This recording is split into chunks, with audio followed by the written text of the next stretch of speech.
এমন দৃশ্য বিশ্ব আগে কখনো দেখেনি।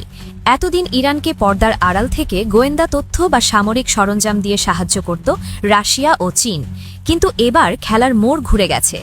আমেরিকা ও ইসরায়েলের চাপের মুখে ইরান যদি ব্যর্থ হয়, তবে তার প্রভাব যে মস্কো আর বেইজিংয়ের ওপরও পড়বে তা তারা খুব ভালোভাবেই বুঝেছে।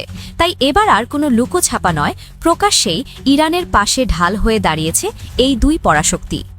সামরিক জায়েন্ট বিমানের টানা শিপমেন্টের পর এখন হরমুজ প্রণালীর নীল জলরাশিতে নিজেদের উপস্থিতি জানান দিচ্ছে চীন ও রাশিয়া। ইতিমধ্যে চীন সেখানে পাঠিয়েছে তাদের ভয়ঙ্কর দুটি ক্যারিয়ার কিলার নৌবহর, আর রাশিয়া পাঠিয়েছে দুটি পূর্ণাঙ্গ যুদ্ধ জাহাজ বহর। এর সঙ্গে যোগ হয়েছে উত্তর কোরিয়ার ব্যালিস্টিক মিসাইল সজ্জিত ফ্রিগেট ও ডেস্ট্রয়ার। এ যেন এক অসম যুদ্ধের প্রস্তুতি, যেখানে পশ্চিমারা একা নয়, তাদের প্রতিপক্ষ এক শক্তিশালী অক্ষশক্তি।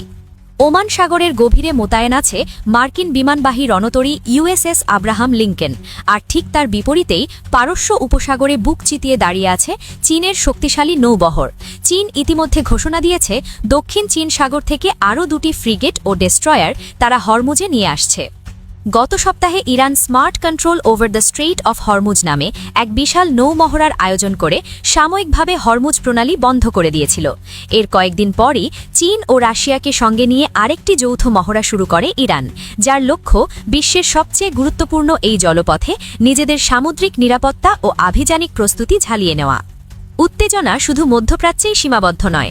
আটলান্টিক মহাসাগরে ফ্রান্স ও ব্রিটেন রুশ তেল ট্যাঙ্কার জব্দ করায় ক্ষুব্ধ রাশিয়া।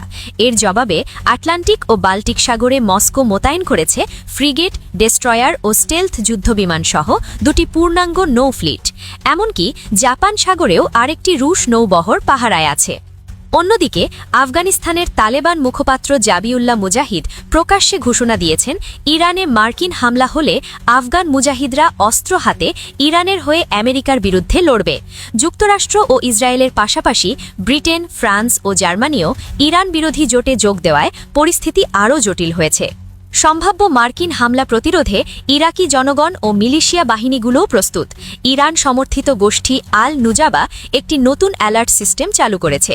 তাদের ঘোষণা, ইরানে হামলা হলে তারা নেতৃত্বের অনুমতির অপেক্ষায় থাকবে না, সরাসরি ওই অঞ্চলে মার্কিন ঘাঁটিগুলোতে আঘাত হানবে। তারা ইতিমধ্যে 50টিরও বেশি মার্কিন লক্ষ্যবস্তু চিহ্নিত করে রেখেছে।